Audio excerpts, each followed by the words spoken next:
Oke, kali ini kita akan coba bedah sesuatu yang penting banget, yaitu SMK 3 PP50 2012.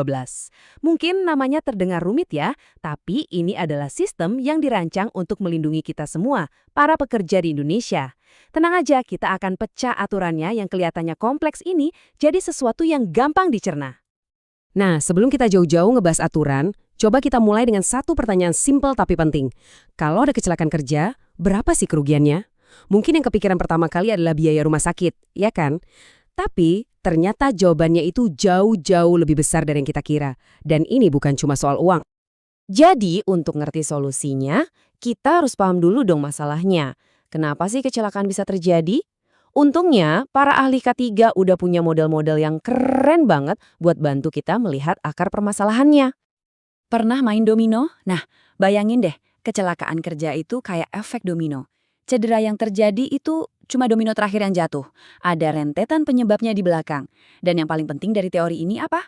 Kita nggak perlu nunggu domino terakhir jatuh. Cukup cabut satu aja dari tengah. Misalnya tindakan tidak aman itu, bung, seluruh rangkaian bencananya bisa kita stop. Sesimpel itu. Dan ini bukan cuma teori loh, datanya ada. Penelitian Henrich nunjukin 88% kecelakaan itu karena tindakan yang nggak aman, tambah 10% lagi dari kondisi yang nggak aman. Artinya apa? Kalau kita total, 98% kecelakaan kerja itu sebetulnya bisa dicegah. Jadi ini bukan nasib atau takdir ya, ini soal pilihan dan kondisi yang sepenuhnya bisa kita kontrol. Ada lagi nih, piramida kecelakaan dari Frank E. Bird yang bikin ini semua makin jelas. Coba lihat rasionya, ini gila banget. Untuk setiap satu kecelakaan fatal atau cedera parah, ternyata ada 10 kecelakaan ringan di bawahnya. Dan yang paling penting, di dasarnya ada 600 insiden nyaris celaka atau near miss. Ratusan kejadian kecil ini tuh kayak alarm, kayak sinyal peringatan. Kalau kita cuekin, ya sama aja kita lagi nunggu bencana besar datang. Nah, ini nyambung lagi ke pertanyaan awal kita soal biaya.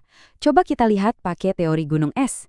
Biaya yang kelihatan, kayak biaya medis, itu cuma puncak kecilnya aja. Di bawah air, ada bongkahan es raksasa yang nggak kelihatan. Itulah biaya tersembunyi. Penelitian nunjukin, untuk setiap $1 biaya langsung, kerugian nggak langsungnya bisa 5-50 kali lipat.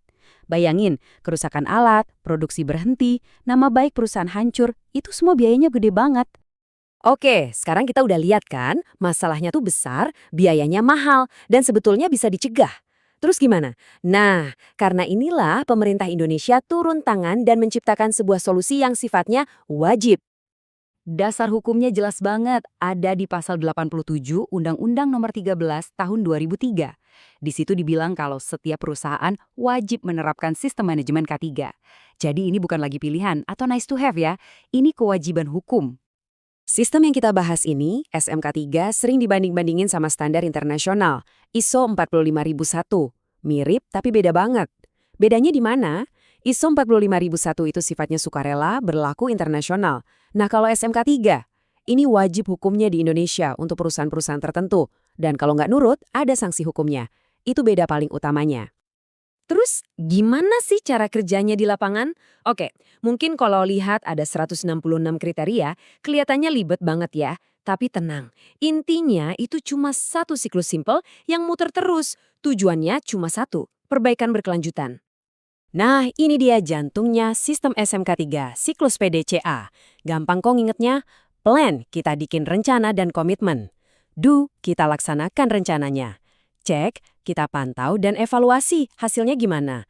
Dan terakhir, action, kita tindak lanjuti buat perbaikan. Ini bukan checklist yang sekali selesai udah. Anggap aja ini mesin perbaikan yang harus jalan terus, supaya makin hari makin aman. Pertanyaannya, gimana caranya pemerintah tahu kalau perusahaan beneran jalanin ini semua? Nah, disinilah peran audit formal jadi penting. Jadi perusahaan itu diaudit berdasarkan 3 level.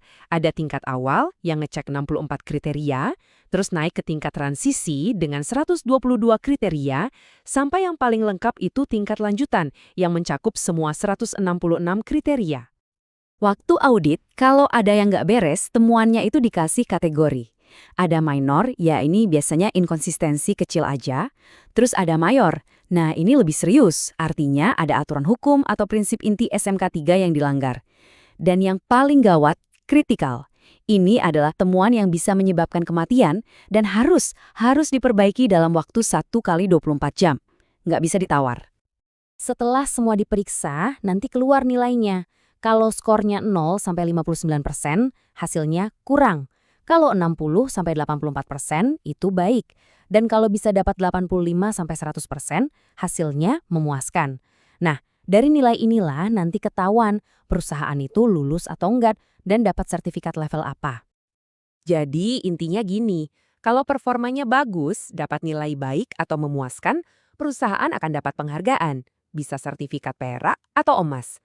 Tapi sebaliknya, kalau nilainya kurang, siap-siap aja berhadapan dengan sanksi hukum dari pemerintah. Jadi sistem ini jelas banget, ada hadiahnya, ada hukumannya. Nah, semua ini membawa kita ke satu pemahaman penting. Sistem ini tuh bukan cuma soal ngejar sertifikat atau lulus audit. Karena kalau kita cuma ngomongin aturan, sanksinya jelas. Gagal patuh itu bisa kena sanksi administratif yang berat. Bisa dari surat teguran, pembatasan kegiatan usaha, sampai yang paling parah, izin usahanya dicabut. Ini serius. Tapi pada akhirnya, ini pertanyaan buat kita semua. Apakah tempat kerja kita cuma sekedar ikutin aturan biar nggak kena sanksi, atau bener-bener lagi ngebangun budaya keselamatan yang sejati? Karena SMK 3 ini kan cuma kerangkanya ya. Tujuan akhirnya itu bukan cuma soal kepatuhan di atas kertas. Tujuannya adalah memastikan setiap orang, tanpa terkecuali, bisa pulang ke rumah dalam keadaan selamat. Setiap hari.